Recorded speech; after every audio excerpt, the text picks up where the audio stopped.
So, ayan, mag-harvest na po. Yung isang ano. Sino pa po mag-harvest? Isa lang, si Ate lang. Siya na lang po, sister. Kuya, baka tutulungan nyo rin. Kaming dalawa ni Kuya. Di ka Kuya, tulungan mo ako dito. Tulungan mo na. Sige. Ayan. Si Ate. Ayan. Bilahin ko lang Kuya. Harvest time. Tapos, Doon ka. 16 na ano. Hindi kasi anuhin ko kung paano nila gupitin. Ito na po. Hoy, natin na naman kilo niyan eh. Kasi yung basket 2 kilos na yun. Bilisan na. Sa Polisari. First cut. First cut. Diba? Fresh na fresh. Sarap nga din. Nakakatuwa yung mga kamatis niyo, sister. Ang daming bunga. Kasi hilaw to. Ito, ang kap... Nandun sis, punta ka doon ba? Hindi pa. Ay, tik na.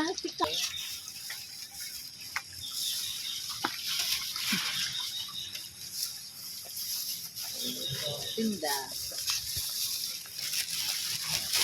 Tapos yung iba, sister, ano lang, consumption na rin po dito sa Boys Town. Kasi nakita ko yung may harvest na 200 kilograms. Wow. Ay, Hindi, ano mga sis kung ilan na. Mga Siguro sarap mga na apat na ganito ay ano, 1 kilo. 0.5 pa lang yun. Oh, 1 kilo nga apat ata na ganito. Apat siguro na kilo. Ay, 1 kilo apat na ganito. Ang ulam pa. Oh, isa pa, 5. Ay, dito na lang para. ayang malaki. Resto. O, diba? Nakakatuwa. Parang, Parang bouquet. oo nga. Sipin mo na lang flowers yan.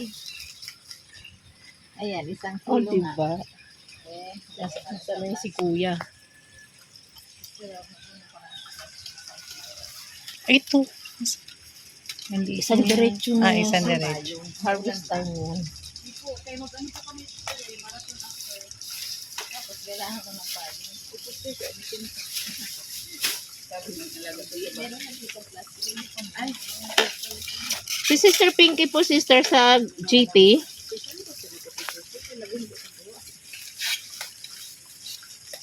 Ayun, dito. Cebu grad kayo, sister?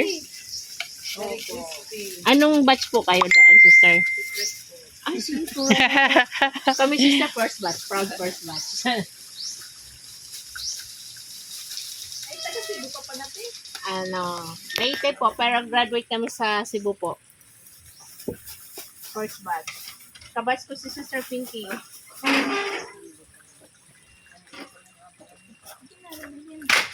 Akin na papa, dito. Hindi naman nilinis to. Kuya, Pag 1 kilo daw po sila sa'yo, walay-walay. Kunin ko muna yung kuya. isang na lang natin dito lahat. Ilang kilo ba ang kailangan nila sa textile? Tapos sa natin. Hindi kasi isang kilo Nag-iisa daw po isa-isa sila sila. sa- Malugi Isang yun. kilo may lima. Kaya hindi po pwedeng pag-isahin mo ang kilo tapos i-divide nila.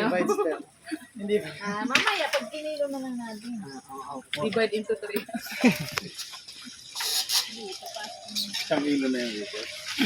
O, 1 kilo na yung papa. Hindi pa. Nakakatuwa. O, dito, hila-hila na tayo. Para maganda tingnan. Mag-post ka doon sa GC natin. Yung mga nandyan sa Garza, baka gusto bumili pa. Isabay na natin. Oo, kasi pagka ano na sa amin na to, Mamaya, mauubos na to.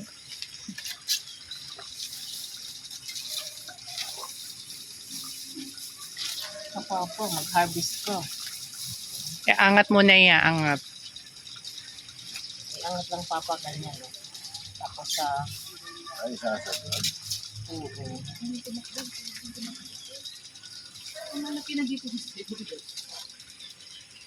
Anong batch ka, ayan, kuya? bigyan niya ng pagharga, pag ano niyan, pagsalansan. Bigyan niya ng pagsalansan. Yan, ganyan.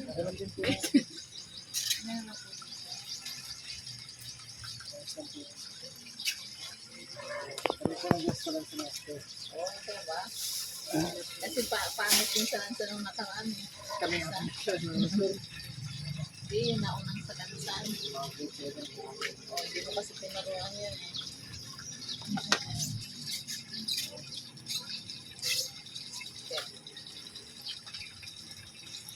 Pag puno na akin na kasi kinuhin na natin.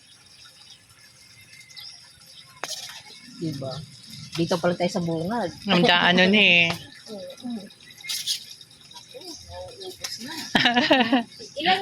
Ilang days lang to, sister, na hindi ganito na. 13 days lang. Wow.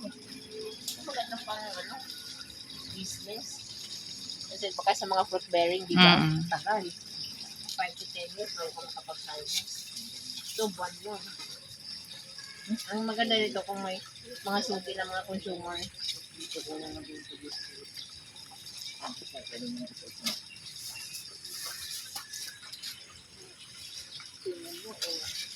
Dapat patag-libre. Kasi mahirapan akong kumuha. Rekta na ka na. Rekta na lang, no? Ayos ka na. Ang ganda yung kayang gawa. Kanina 5 eh. Mga limang na. Hindi mo isang ganyan? Oo, papa.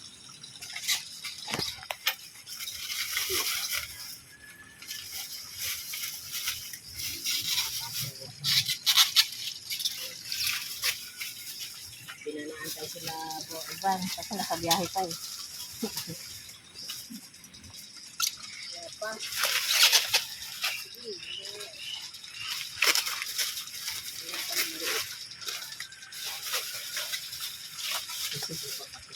Ang laki.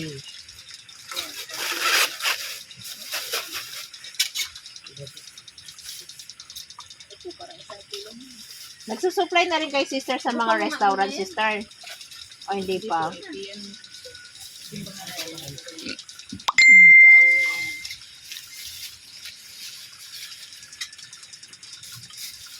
Dito lang po ako.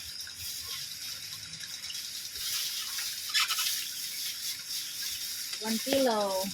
And 1 kilo. Tansyado na yan. Ah, Parang parang ni kuya, 1 kilo na. Pag-ibig mo nangyaro eh.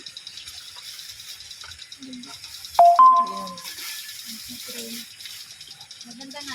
Uy, may naligaw na bukson. Yan o. May naligaw na isa.